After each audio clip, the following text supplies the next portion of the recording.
Gordon, how you doing? I'll tell you, my YouTube video I saw recently, it was about what has happened to Yellowstone after the wolves were introduced back Oh, to yes, Yellowstone. I Have know you about seen that. I haven't seen it, but I know about that.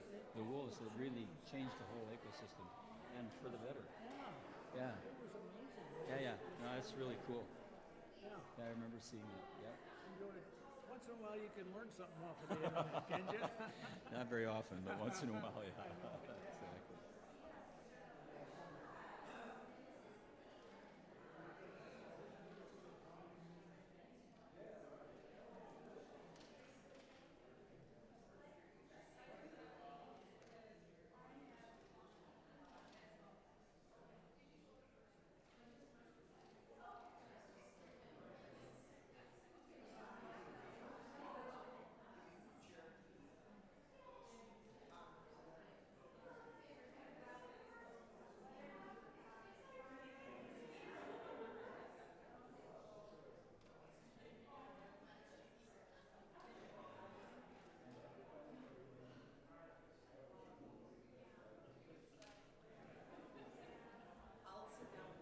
Okay.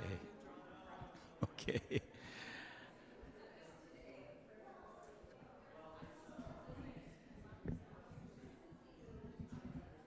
Good morning, everyone. I wonder if I could have your attention, and we'll get started. It's right about 9:45. I want to welcome you again to this fourth in the series that we're doing on reflecting on Native American Heritage Month. I'm Jim Holden. I'm a member of the Mission and Justice Committee, and I want to do a shout out for that committee before we start. The background that is done to prepare for these programs is done by our committee. The Mission and Justice Committee has been in existence for almost 30 years. I was actually a member of the first Mission and Justice Committee back in the late mid-1990s. And I want to tell you who those people are, just briefly. Clark Carey, I don't know if I see Clark here. Gordy Olson, who has his finger in just about everything in the church, whom you know. Judy Tonoli. I'm going to need some help with remembering everybody, but I want to give a shout out especially to Carol Cole, who's sitting right there and talking when she should be listening. Sorry, Carol. She is our emeritus member and was with us for many years and is now retired, but thank you, Carol, for all your service. Gary Meisler is a new member of our committee. Rose Turnicliffe, who's been doing a yeoman job for preparing for this presentation. Let's see, who am I missing? And then the people who are going to talk today are Dottie Hammer, who is our previous chair of the committee and is now emeritus also, but on the committee still. She'll be presenting today, as will Kurt Johnson, who's been with us for many, many years. Kurt, I don't know how many years you've been with the committee, but it's a long, long time. Who am I missing? The chair, Darlene Broughton, of course, who's taken over as chair on the committee. We're always looking for new members. If you are interested in this topic and would like to join us, you are welcome. All right, so thanks for coming. Our previous speakers, and I'll mention them again because they're all, these programs, I believe, except maybe the first one, I'm not sure. Kelly Sherman Conroy's program on healing and inclusivity through an indigenous lens.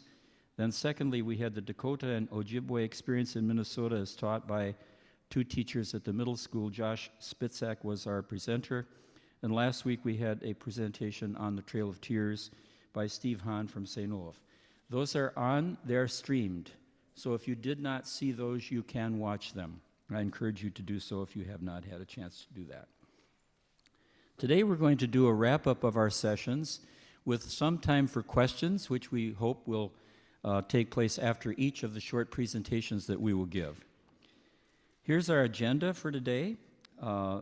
First of all, I'm going to talk a little bit about the Haudenosaunee prayers for Thanksgiving. I think we have handouts, and I hope you all have a copy of that. If you don't, raise your hand and Connie can give you a copy. We'll have questions after that. Then we'll have a short film clip which Dottie will show. And then Dottie will also talk about land acknowledgement programs, statements that lots of local organizations have taken up and written. And then Connie DeGroat, who is not a member but is a member of ARLA and also Creation Care, will talk about what comes next, particularly from the perspective of what ARLA will be doing in the spring or winter. All right, but before we begin our presentation on the Haudenosaunee, I want to read the mission and justice statement from our vision statement. Since we believe that service is both an obligation and a privilege of the Christian life, we seek to provide opportunities for Bethel members to learn about the needs of others in our world, and that's the teaching, learning part that we've been really emphasizing over the years, and to put their knowledge into action, heeding Christ's call to love your neighbor as yourself. And that's where you come in. What is the action that you can take to follow up on these programs that we are presenting through Mission and Justice? Hopefully, something will happen today with respect to that, because Kurt Johnson is going to present a list of resources for your reading and for your study. And maybe this will promote something on your part to do more with this topic. So having said that, let me turn next then to what I'm going to talk about, and that is the Haudenosaunee Thanksgiving Address, Greetings to the Natural World. This piece appeared in a book called Braiding Sweetgrass, which my book group read and enjoyed greatly. And I just want to read a little passage from that book that talks, a whole chapter that talks about the Thanksgiving prayers. I should say that I was introduced to them by Kurt Johnson, and I printed copies off, and my wife and I use these prayers often for daily grace at mealtime. This is a statement from Braiding Sweetgrass. Here, the school week, she's talking about a school in which Native American children are being taught, begins and ends not with the Pledge of Allegiance. And she's talking about that because her daughter didn't pledge allegiance. She sat and didn't pledge during the Pledge of Allegiance, and her teachers couldn't understand why.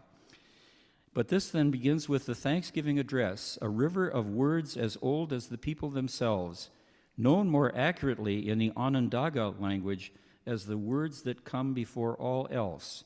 The ancient order of protocol sets gratitude as the highest priority. The gratitude is directed straight to the ones who share their gifts with the world.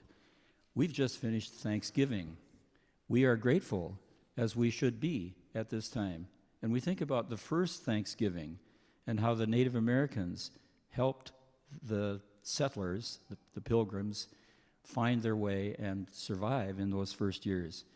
So my wife and I are using these Haudenosaunee prayers, and I want to read just 2 or 3 of them and encourage you to take this home with you and use these prayers as you see fit in your own life. I've given a copy to Pastor Inger, and I don't know whether she's going to use them, but hopefully perhaps she will. So we'll start with the Earth Mother. We are all thankful to our Mother, the Earth, for she gives us all that we need for life.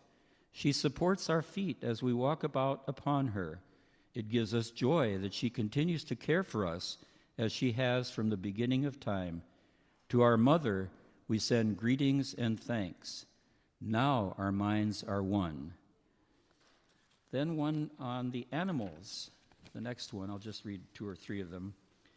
We gather our minds together to send greetings and thanks to all the animal life in the world. They have many things to teach us as people. We are honored by them when they give up their lives so we may use their bodies as food for our people. We see them near our homes and in the deep forests. We are glad they are still here, and we hope that it will always be so. Now our minds are one. And then maybe finally, Grandmother Moon. We put our minds together to give thanks to our oldest grandmother, the moon, who lights the nighttime sky. She is the leader of women all over the world, and she governs the movement of the ocean tides. By her changing face, we measure time, and it is the moon who watches over the arrival of children here on earth. With one mind, we send greetings and thanks to our grandmother the moon. Now our minds are one. Braiding Sweetgrass is a remarkable book which talks about how all things are living to Native American people and how they give thanks for them each day and how they pray for them and to them.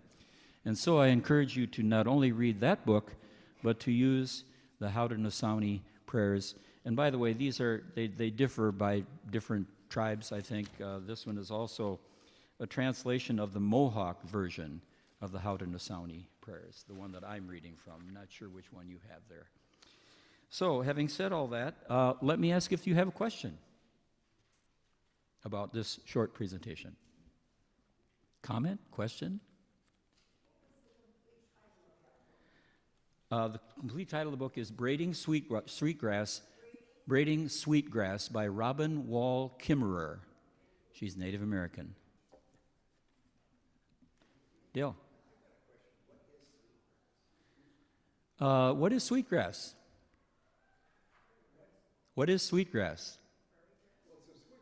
It's a sweet grass. Yeah, exactly what it is.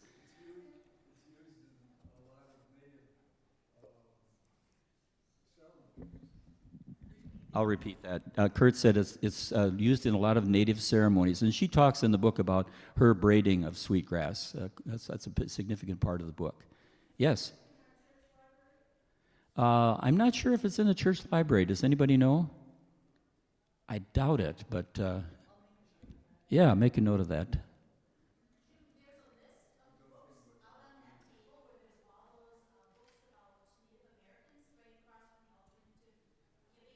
Yeah, we're going to talk about that. And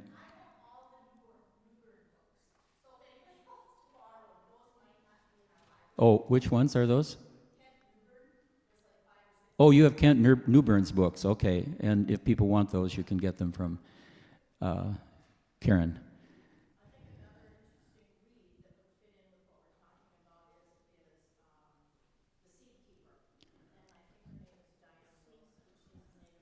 The Seed Keeper is another recommendation for you to read. We will be talking about those later. Leon?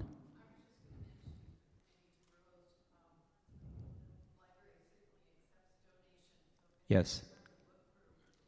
Right. Tom, there you go. There's your opportunity. Tom's in our book group. All right, any other questions? Yeah, Jane?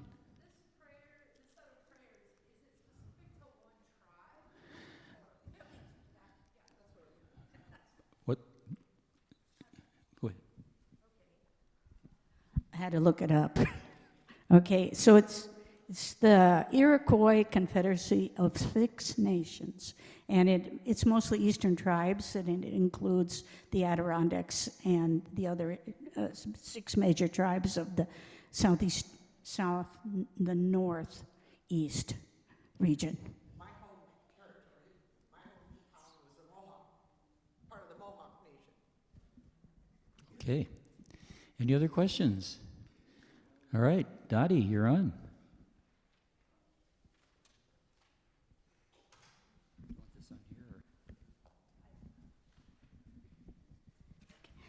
I have a little introduction here from a film about the early Indians, and you've been given a raft of handouts.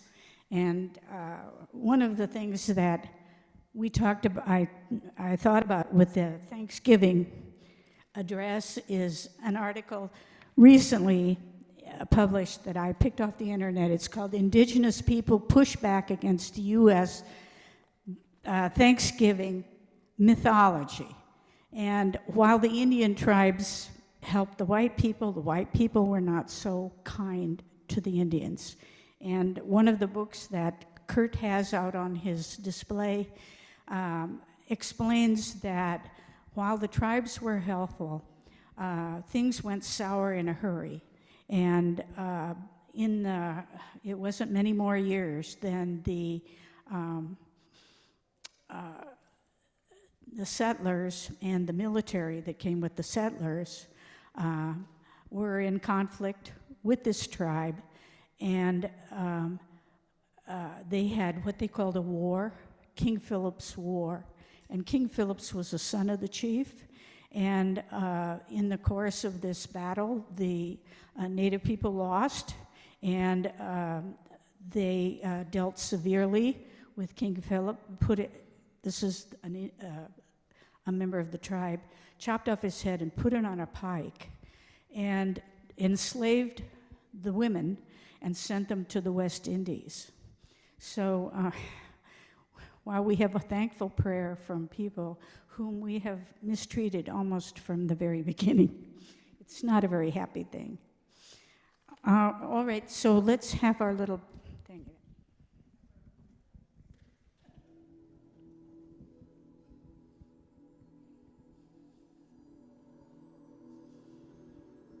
People have occupied the Americas for perhaps as long as 40,000 years.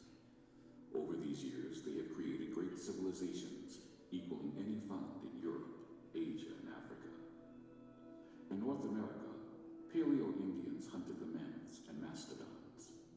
They were replaced by archaic Indians who lived from 5,000 to 1,000 BC. They left behind remarkable cave art. In at least one instance, they hunted bison, the species known as the American buffalo, by driving them into kill sites on the eastern Colorado plains. But these hunter-gatherers were moving towards becoming agricultural societies. Prior to the arrival of Europeans in 1492, the transition to agrarian cultures had been nearly completed. Indian nations extended across North America. A network of cities flourished as a part of a mound-building culture in the East. In the Southwest, the Anasazi and their contemporary cultures built equally remarkable dwellings. Then in the historical blink of an eye, they all disappeared and were replaced by the configuration of tribes in place at the start of the 17th century, many of which then vanished as a result of European diseases and settlement.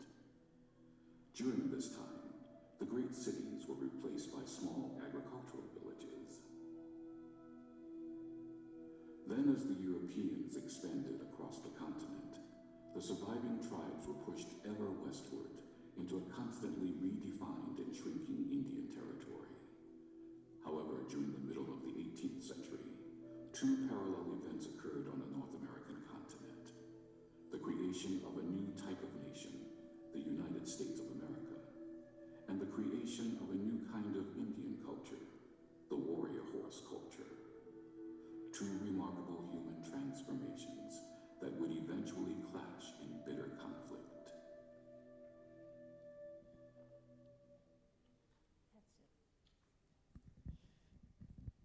Sad to say. It was the beginning of 60 years of war. They figured that by the time that the Indian wars were over, 20,000 Native Americans were murdered and an equal number of soldiers who were fighting them. So it's a very bitter and sad part of our history. I'm here to talk about two of your papers. One of them says, why should we do a land acknowledgement statement? Maybe simply because the time is right. We're just one of many in Northfield, and if you can see on your paper, you can look at them a little more. You'll see that they bear quite a bit of similarities. This statement that you see at the top of the page, which is written by a member of the Fond du Lac Band, it is important for the psyche of Indigenous people to be acknowledged so that you are not just a ghost of your empire, of your ancestors. So that's one good reason, because people who are Native feel that this is an important acknowledgement. We can talk at some future time about what we can do with these statements. Are they just a statement? I mean, is it, if you see and you look at them, you see that there is quite a bit of similarity.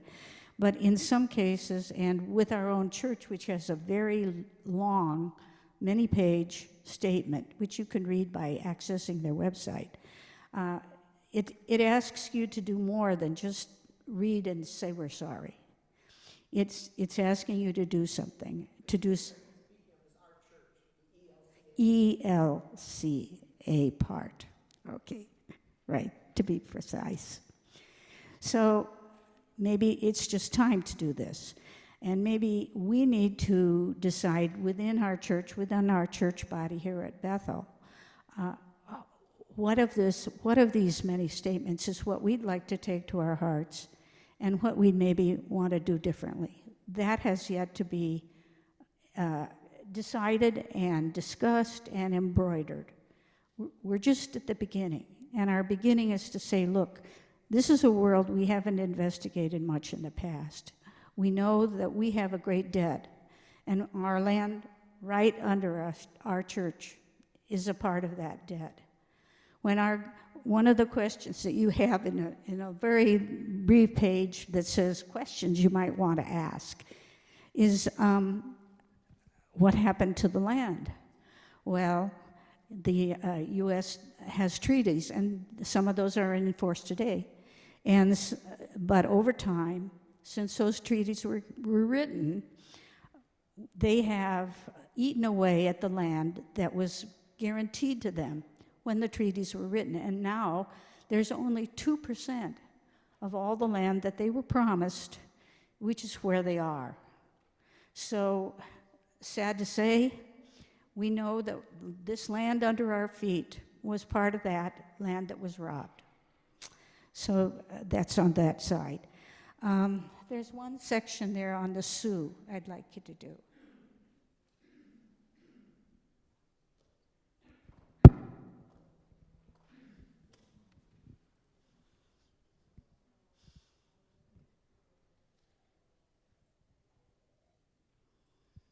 Into battle against the cavalry, wearing long buffalo robes, smoking the peace pipe in a colorfully painted teepee. For most Americans today, these are the images of what the American Indian was like. These are actually images of only the Plains Indians, more than likely the Sioux. The Sioux, also known as the Lakota, the Dakota and the Nakota, were originally a woodland Indian tribe that dominated the southern two-thirds of Minnesota, as well as parts of Wisconsin, Iowa, and North and South Dakota. Unlike the neighboring Algonquin-speaking woodland Indians, the Sioux spoke their own language, Siouan.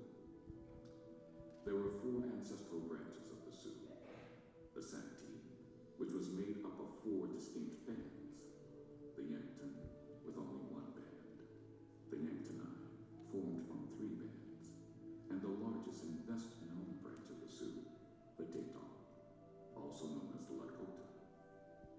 It included the Ogallala Band, the Brule, the Hunkpapa, the Minneconjou, and 3 lesser-known bands.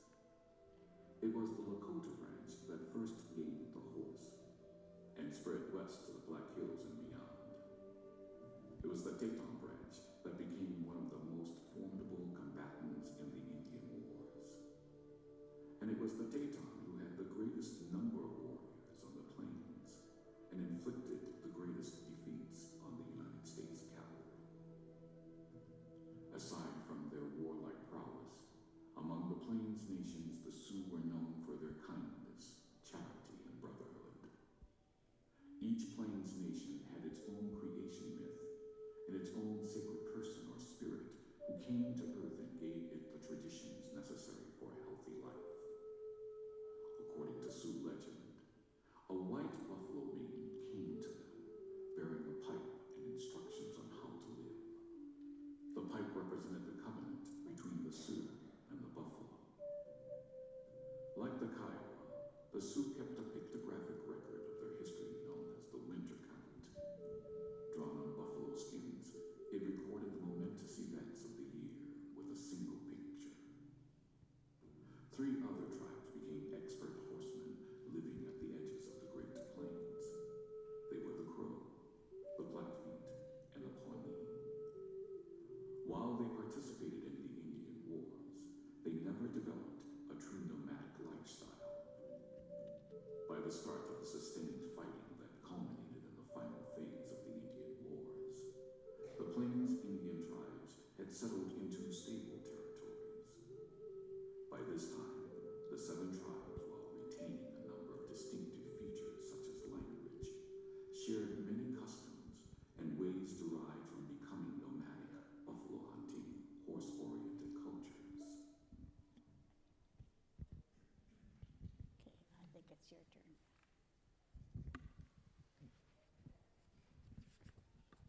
It's my turn.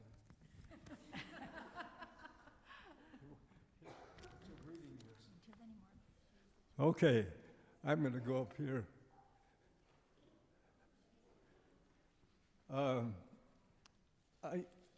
I think it's important for us to recognize people locally, or as locally as possible. And I've put a bunch of books out there that I have read and would recommend. It's only a few. Oh,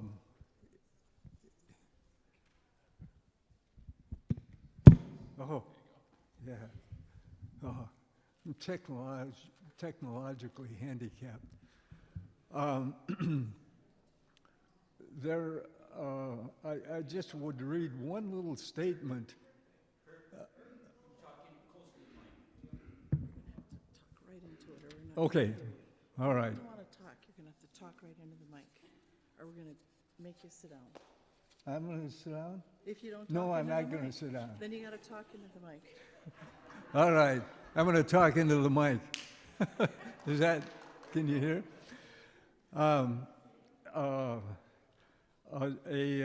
resident of the Fond du Lac Reservation just outside of Duluth was interviewed, and he said, "It is important for the psyche of indigenous people to be acknowledged." He said, "So you're not just this ghost of your ancestors." And I'd like to, I'm passing out this list of books that are fairly current and would recommend them. And like I say, there are a number of examples of them out there on the table.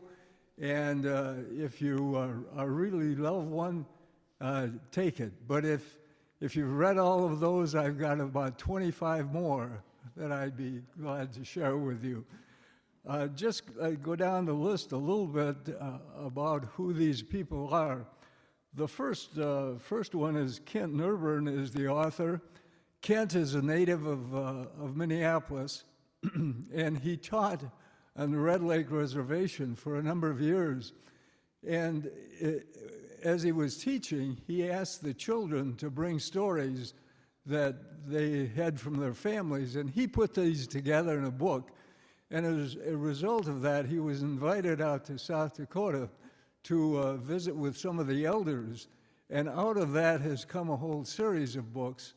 And some of them may be novels. But let me just say to you that in the indigenous community, history is oral. And so the novel contains probably more history than anything else. So Kent has written a number of books, and there are a few examples out there. The next one I've got down here is The Seed Keepers. Diane Wilson, again, is a local person, and it's a very interesting book. Again, it's a novel, but it talks about a native woman who marries a settler, and they farm, and it talks about some of the problems related to the community. They have a child, and the problems of the child growing up, and so it gives you a lot of background information. Robin Kimmerer, of course, the author of Braiding Sweetgrass, and also Seeking Moss. And Robin is a teacher, a biologist, and really does a good job. Then we come to the Troyer brothers, Anton and David Troyer, and they're an interesting pair. They were raised in the White Earth Reservation, and both are doctors. One, Anton teaches at Bemidji State, and David teaches at UCLA. Again, there are several books out there on the table, and I would urge you to take a look at those. They're current. They're dealing with the current situation. So I would highly recommend anything by either David or Anton Troyer. Louise Erdreich. Louise, as you know, I'm sure, has a bookstore, Birch Park Bookstore in Minneapolis, and has written a number of books. Again, a number of these are novels, but they give insight into the life and history of people. So I would recommend anything that Louise has written. Then down here are a couple of others that are printed by the Minnesota Historical Society. Minnesota McKeesey, the land of the Dakota. Just tell you a little bit of a story about the names. That video talked about the Sioux. The Dakota, in some, I hate to generalize because it's just not general, but the Sioux means snake eater, and it's not a popular name. The Dakota people really like the name Dakota better than Sioux. But Westerman and White are local people. Cameron Sketchbook, it's about the 1862 uprising. Then down here, Stacy Juilliard. She is from Grand Marais, and she writes about Grand Marais and Chippewa City, which is adjacent to Grand Marais. And it's very interesting because, again, it may be a novel, but she has a great sensitivity to kind of the white response to Native people and how the tendency is to kind of want to put them on display. We're somewhat different rather than similar people. So I think she's a good writer. Thomas Peacock is from Fond du Lac, the Fond du Lac Reservation, and the Wolf's Trail is just a fun, interesting story. Last week, you heard about the Trail of Tears, and if you want to read more about the Trail of Tears, this book by Claudio Sant is a large book, but it's an excellent book about detail on why the Native people were moved from the Southwest and the Southeast and were forced to move to the West. Soul of an Indian is a book which was written by a Native American.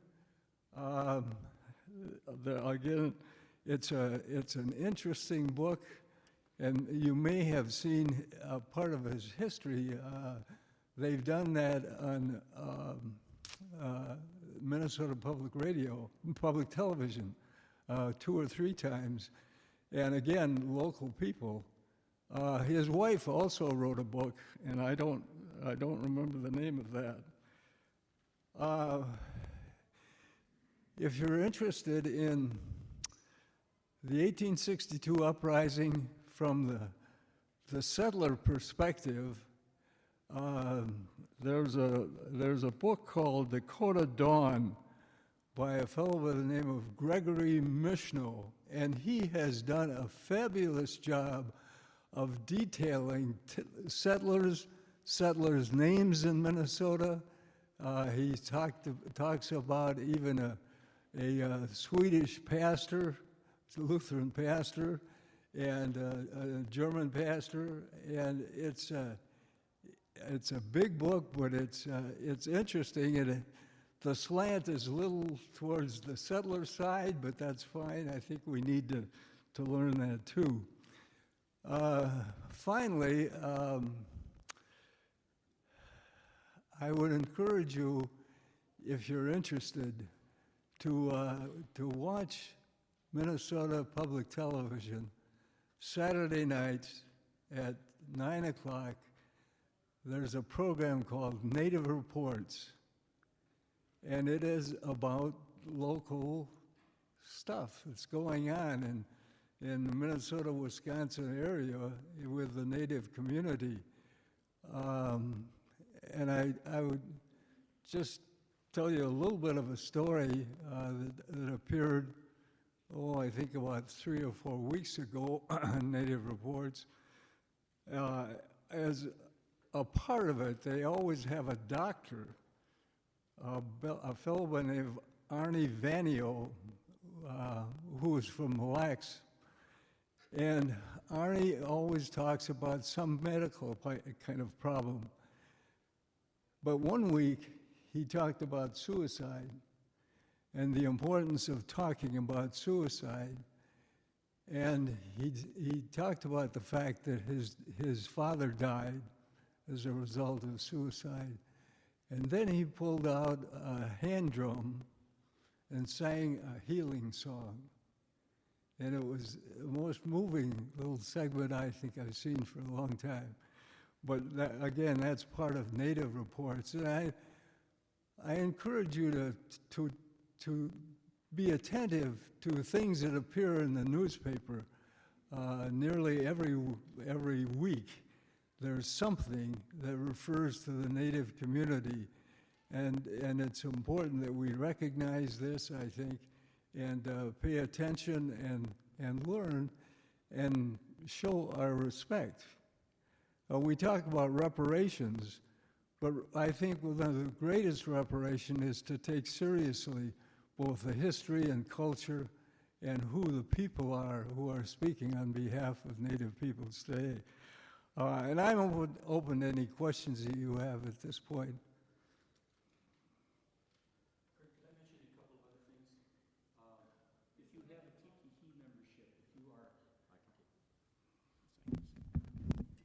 If you have a TPT membership, if you have pay $60 a year, you get Passport, TPT Passport, and you can access all their programming. This month has been Native American and Native Alaskan Indian month, and they have had several programs that are really good. And then if you watched, there's another program, Hilary Swank, I think, is starred in the role. It's called Alaska Daily. And Pastor Inger, I think, has mentioned that program. That was on, I believe, Channel 5. That's another good resource if you'd like to watch stuff on TV about Native Americans. Any?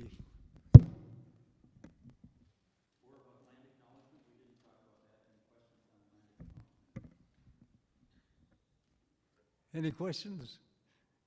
Anything? Yeah, hey, go ahead.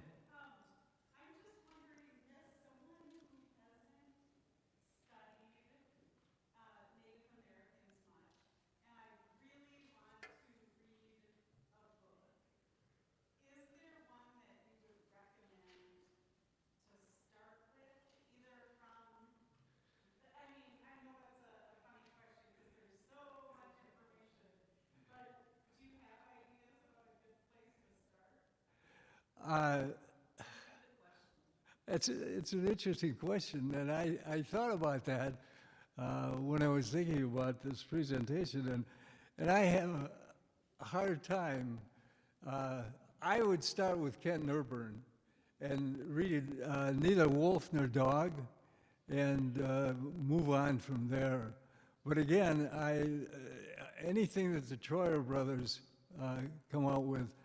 And there are 2 or 3 books out there on the table, and I encourage you to take a look at those.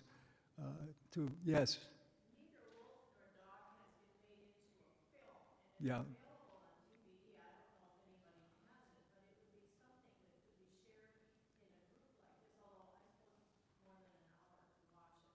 Yeah. Yeah.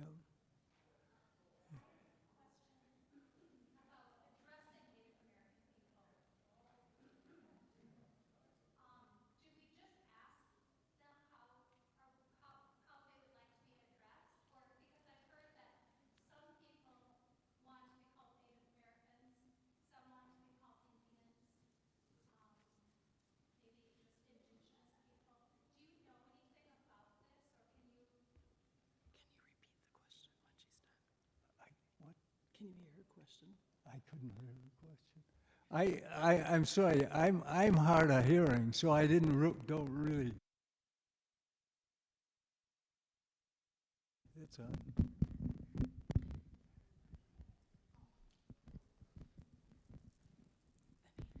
Okay, my question was, how do we address Native American people? Because I thought most people wanted to be addressed as Native Americans, but then recently I've heard some people want to be addressed as Indians. Maybe this is something that you've already covered, but could you share some?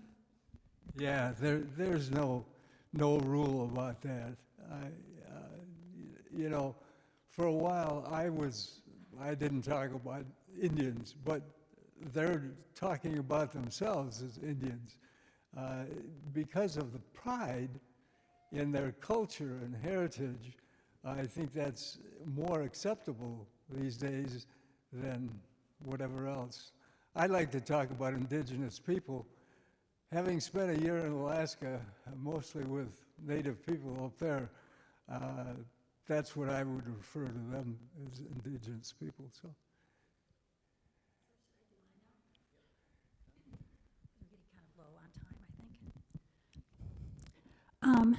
We're just ending Native American Heritage Month on November 30th, but as Kurt has talked about, our learning can continue. Some other ways to do it would be coming up on Tuesday, February 21st, I know that's a little ways away, from 9:30 to 10:30 on Zoom, join Arla's discussion of 2 communities, creating space to heal. That is from Courageous Conversations.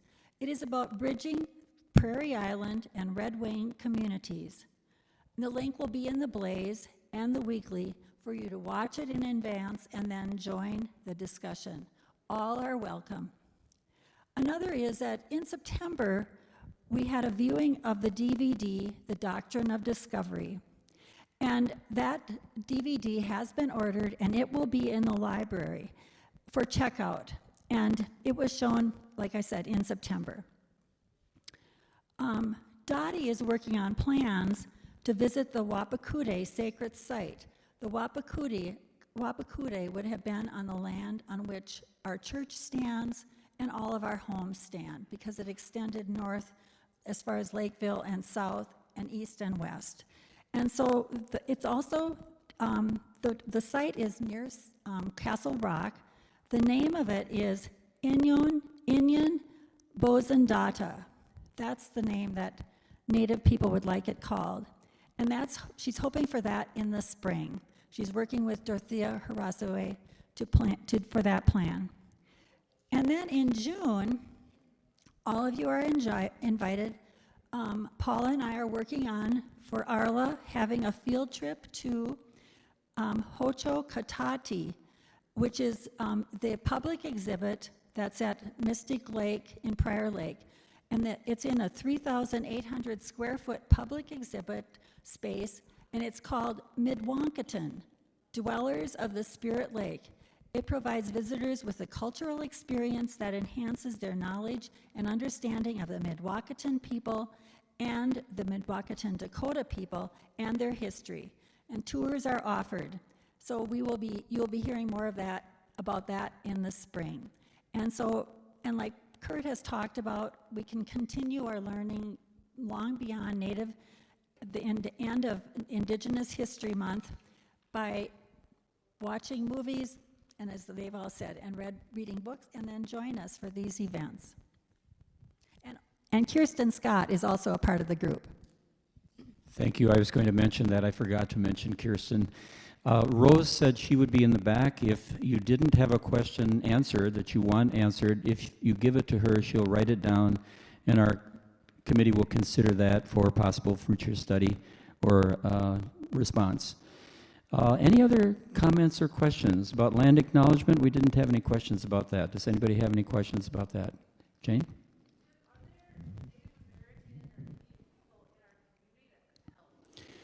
Are there Native American people in our community that can help with that? Kurt, I think, isn't there somebody in Northfield? Yeah, I'm not sure. Does anybody know of anyone, a Native American person living in the community? Okay, who is the professor at Carleton? Don't. Okay. Native American professor at Carleton teaches on sociology and religion. Any other questions? Thanks again for coming. We really appreciate your attention and your consideration of this very important topic.